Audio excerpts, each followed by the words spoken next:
Antreprenor TV la compania Risco. Avem plăcerea cu Cătălin. Cătălin Dumitrescu. Spune-ne, te rog, care sunt principalele servicii pe care le oferiți companiilor?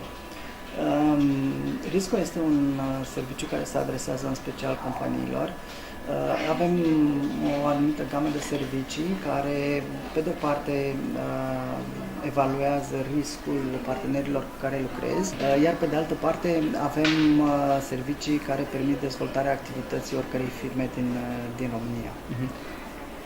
Cunoaștem faptul că Risco este lider în piața de informațiilor de afaceri, având niște cifre impresionante. Ce îmi poți spune despre asta? Da, Risco a fost înființat acum 5 ani, în martie anul acesta împlinim 5 ani de activitate. Mulțumesc frumos! Timp în care am reușit să avem peste 34.000 de clienți și să le furnizăm acestora 3,8 milioane de rapoarte până în acest moment și cifrele, bineînțeles, că vor crește în continuare. Impresionant. De ce să lucreze clienții cu dumneavoastră? Risco, în primul rând, este un serviciu foarte modern, este un serviciu care este posibil datorită tehnologiei. El presupune prelucrarea unor volume foarte mari de date, analiza acestora, al riscurilor care sunt inerente activității de zi cu zi și prezentării acestor date într-o formă cât se poate de simplă pentru a fi înțelese de către utilizatori. Pe lângă faptul că este un serviciu foarte modern, este și un serviciu foarte performant, în sensul în care îți permite să-ți evaluezi partenerii tăi și să vezi cu care poți să lucrezi și cu care nu, respectiv să înregistrezi pierderi cât mai mici în anumite circunstanțe. Ce sunt clienții dumneavoastră? Clienții noștri sunt în principiu de două tipuri. Pe de o parte sunt clienții foarte mari de genul băncilor, hipermarketurilor, marilor producători, marilor distribuitori și care lucrează ei la rândul lor cu foarte, foarte mulți clienți și pentru care avem un anumit tip de servicii. Dar, totodată, furnizăm servicii și pentru firmele normale, firmele, poate chiar startup-uri, care de-abia au început activitatea și care au nevoie de niște servicii destul de simple pentru a se dezvolta, pentru a obține clienți noi. Da, sunteți o companie iubită inclusiv de tinerii antreprenori, pentru că le oferiți acele verificări gratuite care îi ajută pentru început în activitate. Da, încă de când am creat Risco am avut două secțiuni gratuite. Una dintre ele se adresează noilor antreprenori și care, fiind la început de drum, au nevoie de produse gratuite, neavând foarte mulți bani pentru a se dezvolta. Iar o altă secțiune, tot la fel, cum spuneam, gratuită, se adresează studenților care doresc să se pregătească și care doresc să se dezvolte pentru a se integra mai târziu în economie. Inclusiv acele alerte care sunt foarte utile pentru ei.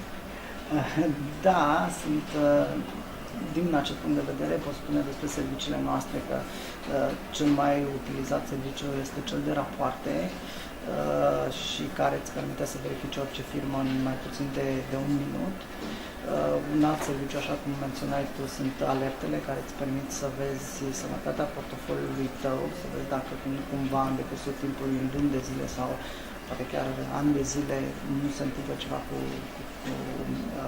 clienții tăi. Și de asemenea există și servicii pentru atragerea de clienți noi. Care este cel mai nou serviciu pe care îl oferă Risco? În acest moment sau anul acesta am introdus un serviciu nou, respectiv analiza portofoliului. Este un instrument care îți face analiza globală a întregului portofoliu de clienți și îți oferă informații calitative și cantitative despre ceea ce se întâmplă cu clienții tăi. V-ați extins foarte mult pe plan național și acum ați trecut și pe plan internațional. În câte țări activați? Nu ar putea spune că activăm într-un număr de țări, ci avem un serviciu de rapoarte internaționale, care în acest moment furnizăm rapoarte despre firme rezidente în alte 24 de țări. această dezvoltare a fost oarecum naturală, având în vedere că lucrăm cu firme din România și care au relații internaționale, exporturi, importuri. A fost într-o care măsură obligat să dezvoltăm și acest serviciu și care îți oferă informații despre partenerii externi. Aveți o dinamică continuă de dezvoltare a business-ului. Da. Ce pregătiți pentru anul acesta?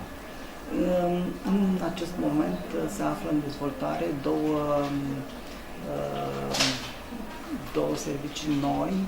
Unul este pe parte de risc, o analiză globală a activității firmei, iar celălalt serviciu este unul care, din ceea ce știm noi, nu există încă în România, un serviciu mult mai inteligent, am spune, de a găsi clienți noi, mult mai ușor și cu care să faci afaceri mult mai sigure și mai profitabile. La niște informații deosebit de interesante și de utile pentru antreprenori care cu siguranță i-au ajutat în business-ul propriu. Cătălin, la final, spune un mesaj pentru telespectatorii Antreprenori TV. În primul rând, dorim să mulțumim tuturor clienților noștri care au fost alături de noi. Sperăm că am furnizat până acum servicii bune și că sperăm că o vom face în continuare și ne bazăm în continuare pe o colaborare cât mai bună cu aceștia. Mulțumim mult, Călin, pentru acest interviu. Mulțumesc și eu pentru oportunitatea oferită.